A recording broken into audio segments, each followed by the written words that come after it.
रणभूमि शूरवीरों की जान होती है, कुर्बानी शहीदों की महान होती है। यूं तो करोड़ों लोग आते जाते हैं इस दुनिया में, पर कपिल देव साहब वो योद्धा हैं जिनसे हिंदुस्तान की पहचान। अरे वाह, क्या बात है। गुरु मान मेरी बात, तब मैं छोटी सी निक्कर पहन के ना, सिर के ऊपर, इमेजिन करो जो नवजोत सिंह सिद्धू, छोटी सी निक्कर, सर के ऊपर एक छोटा सा रुमाल, और रेडियो और टीवी भी लगा हुआ है सामने। 1983 का वर्ल्ड कप, जब कपिल पाजी ने वो जो उठाया था ना वर्ल्ड कप, कसम से कहता हूं मैं गली में गाना गाते गया था, सारे जहां से अच्छा हिंदुस्तान हमारा। अरे वाह।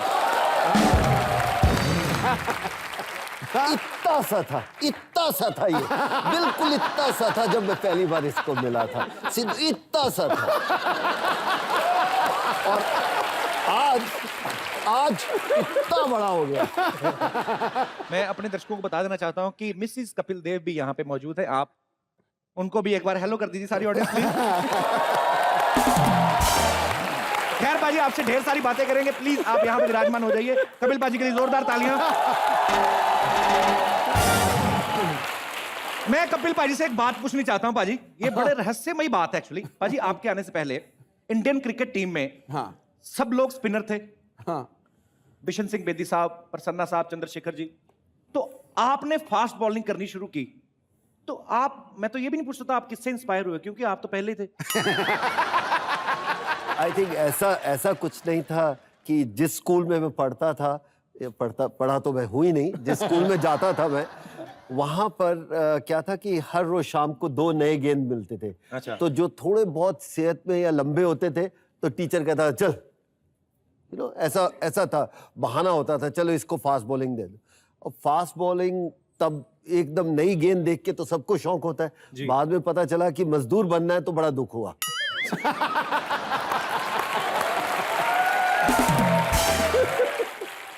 यार तू भरजाई दा नाम लेता, पाजी दी बिटिया दा नाम नहीं लिया तू। हाँ, मैं बिल्कुल कपिल देव सर की बिटिया जो हैं वो भी यहाँ पे मौजूद हैं, उनकी फ्रेंड भी हैं यहाँ पे, और इधर एक हमारी टीम के फालतू हैं। तुम क्या कर रहे हो उधर बैठे बैठे?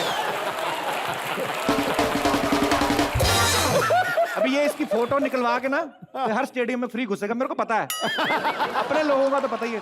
खैर, अच्छा पाजी, आप, मेरे को एक बात याद आई, ये फोटो की ना, जब आप प्यार में होते हैं, शुरू में शादी होती है, तो हस्बैंड वाइफ की, वाइफ हस्बैंड की फोटो लगा के चलता है।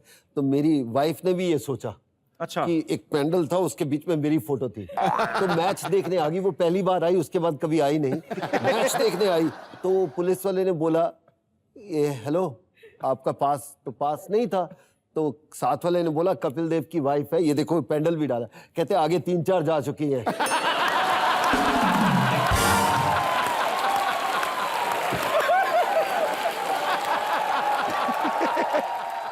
और उसके बाद कभी देखने नहीं आई। इसीलिए नहीं आई। हाँ, बिल्कुल। आप स्टेडियम में से बोल के भी, आप घर आना तब देखूंगी आपको। ये 3-4 हो। अच्छा, उस समय स्टेडियम में सारी दुनिया के मन में चल रहा होगा कि हम लोग जीत जाएं। मैडम के मन में क्या चल रहा होगा कि वो 3 कहां है जो और गई है। मैं अपने दर्शकों को बता दूं कि कपिल सर ने ही पहली बार इन स्विंगिंग यॉर्कर जो है उसको इंट्रोड्यूस किया था। पाजी, ये कैसे हुआ था? मतलब आपको किसी कोच ने तैयारी करवाई थी कि अपनी इन्वेंशन थी अपनी? पता ही नहीं, वो अब पता चला हुआ था।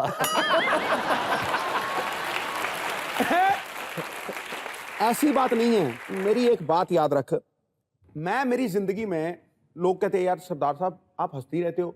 एक दिन मेरा बेटा कहता पापा ये की तुसी करते रहने हो, इन्ना हंसते रहने हो। मैं आज गया लाफिंग बुद्धा लेने, तो उन्होंने आपकी फोटो मेरे हाथ में दी थी कि ये मार्केट में नया है।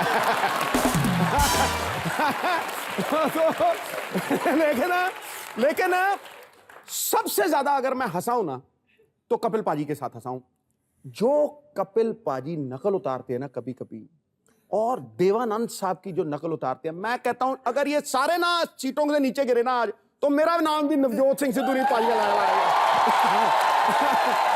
ये आज वो बिल्कुल। सिद्धू पाजी ने पहले भी एक बार किस्सा हमसे डिस्कस किया था। हाँ। कि कपिल पाजी और सब टीम जब पाकिस्तान गए थे, हाँ। वाजपेयी साहब सबको लेके गए, तो कोई किस्सा पाजी ने सुनाया था मुझे, लेकिन आज आपके मुंह से सुनना चाहते हैं। पाजी, वो क्या हुआ? गए, वाजपेयी साहब लेके गए थे, हम 20-25 लोग थे। पाकिस्तान प्रमोशन टूर के लिए गए, रिलेशन अच्छे होने चाहिए, रिश्ते बनने चाहिए। तो उसके बीच में देवानंद साहब भी थे, जावेद अख्तर, शत्रुघ्न सिन्हा, काफ़ी एक तो हमें सबको 5-5 मिनट मौका मिला कि अपनी सोच बताने का, कि हमें क्या बात करनी है पाकिस्तान के जितने भी लोग हैं वहां पर। तो जो वो सीन था ना, जावेद अख्तर और मैं, हम ऐसे ही देखते रहे ये हो क्या रहा है। और करके दिखाओ भाई, करके दिखाओ। दिल थाम के रखना भैया। नहीं अब कुछ जो ऐसा होने नहीं वाला है। ना, मैं इधर से स्टेज फटने वाली है। यहाँ से ऐसे चल सकता हूँ? हाँ, बिल्कुल भाई, सीधे ही चलो। ऐसा था कि वाजपेयी साहब जैसे बोलते हैं वैसे ही चलते, बड़े आराम से, इत्मीनान से। खैर आप जी, हाँ, कोई जल्दी नहीं है उनकी। और उसके साथ देवानंद साहब, दोनों एक उम्र के। ये पहले सोचो, दोनों एक उम्र के।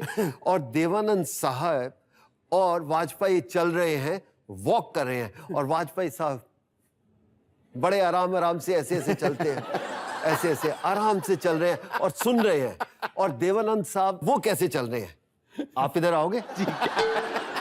अच्छा मैं वाजपेयी साहब हाँ, की तरह आप वाजपेयी धीरे-धीरे दोनों। चलता हूं। आप चलिए वाजपेयी। जी, मैं वाजपेयी हाँ। साहब, हाँ।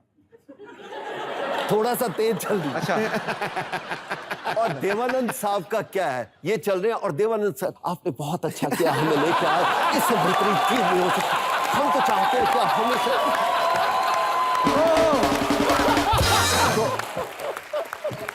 जावेद अख्तर साहब बड़े शैतानी सोच रखते हैं कि क्योंकि उनका लिखना काम है, वो करते हैं। तो हम वहां पर गए उस टूर पे, तो पंगा लेने के लिए, थोड़ा शैतानी करने के लिए पूछ लिया, देव साहब आप पिक्चर कैसे बनाते हैं? तो उन्होंने कहा पिक्चर। फिर उन्होंने 1 सेकंड सोचा, फिर बोले जावेद भाई पिक्चर बनाने के लिए एक सोच चाहिए। और वो सोच आप अपने लिखना शुरू कर देते हो। 1 पेज लिखते हो, 2 पेज लिखते हो, 3 पेज, 100, 200, 300, 500, 1000 पेज लिख डालते हो। उसी के बीच में थोड़ा सा एक्शन, रोमांस, वो सब चीजें डाल के फिर जाके 3 घंटे की मूवी बनती है।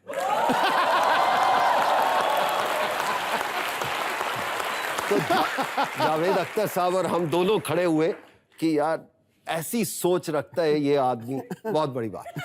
देवानंद के लिए।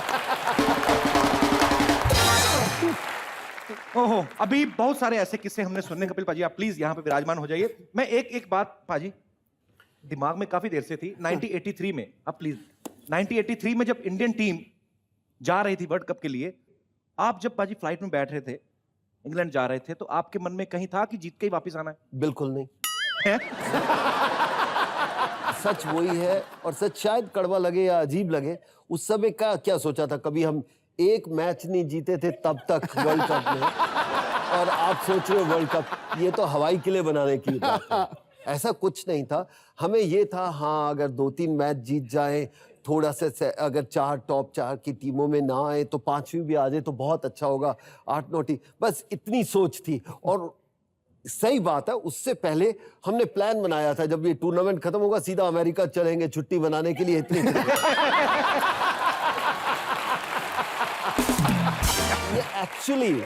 एक्चुअली मैं कपिल कहते हुए तुम्हें अजीब लगता है थोड़ा सा। बिट्टू सुनो। तो वो हम गए, तो पहला मैच हम जीते तो सोच थोड़ी बदली, अच्छा यार हमारी टीम बेहतर है, कोई बुरी नहीं है। दूसरा मैच जीते, थोड़ी और सोच बदली। तीसरा मैच जीते, फिर और सोच बदली। चौथे मैच तक तो हमने कहा अब टिकटें बंद करा दो, हम लगता है कि कुछ ना कुछ करेंगे।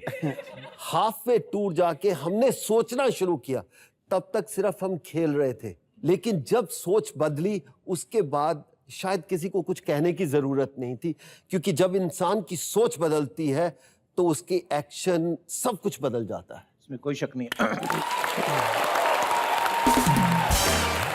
इंग्लैंड में एक मैच हो रहा था जो कि बड़ा ही इंपॉर्टेंट मैच था। अगर वो ना जीतते तो शायद टीम क्वालिफाई नहीं करती आगे खेलने के लिए। 17 रन पे 5 लोग आउट हो चुके थे। आई थिंक 5 खिलाड़ी आउट हो चुके। आप सोचिए जो 6ठे नंबर पे बैट्समैन जाएगा उसके ऊपर कितना प्रेशर रहता है। पाजी उस प्रेशर में गए और 175 नॉट आउट। पाजी उस समय आपकी मनोदशा क्या थी? क्योंकि सिद्धू पाजी ने हमें बताया कि उस समय शायद आप ग्राउंड में नहीं थे, आप टॉस करके नहाने चले गए थे। एक्चुअली सिर्फ मुझे थोड़ा बहुत याद है, क्योंकि मैं अगर याद अच्छी होती, मेरी याददाश्त अच्छी होती तो मैं पढ़ाई में जाता, तो इसलिए पढ़ाई में नहीं गया। तो याद यही है कि हमने टीम मीटिंग में बोला टॉस जीत के बैटिंग करनी है। अच्छा। तो हम सब ने डिसाइड किया, टॉस जीते, बैटिंग की। तो इतनी देर पहले वार्म अप होता है और मैं जाके नहाने चला गया कि नहा के फ्रेश हो जाऊंगा, थोड़ा बहुत पसीना जो बहाया। तो मैं नहाने अंदर गया और इतनी देर में 1 आउट, 2 आउट, दरवाजा खड़का रहे हैं, स्किपर, कैप्टन 1 आउट हो गया, 2 आउट हो गए, 3 आउट हो गए। तो मुझे आज तक याद नहीं मैंने साबुन उतारा था कि नहीं उतारा था।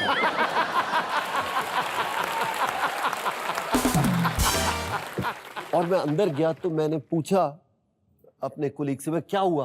कहते जी आ रहे हैं और जा रहे हैं, आ रहे हैं और जा रहे हैं। और बस इतना थोड़ी देर हम खेले। उस समय 35 ओवर इंग्लैंड में होते थे, फिर लंच ब्रेक होती थी।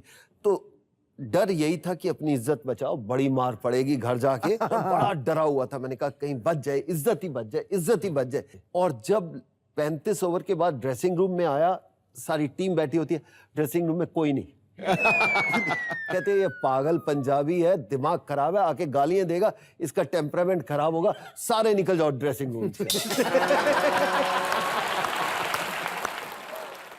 तो सारी टीम वाले आ ही नहीं रहे कोई अंदर, कि उन्होंने डिसाइड किया कि इसके सामने ही नहीं जाना किसी ने। मैं फिर पैर डाले अंदर गया। तो एक्चुअली टीम आपको समझती है, कप्तान को, कि ये किस तरह का खिलाड़ी है, इसके दिमाग कैसा चल रहा है। तो उन्होंने सिर्फ मेरे को शांत रखने के लिए वो जो मैं आज सबके सामने वो डेडिकेट करता हूं पूरी टीम को, वो नॉक, क्योंकि उसमें टीम का बहुत बड़ा हाथ था।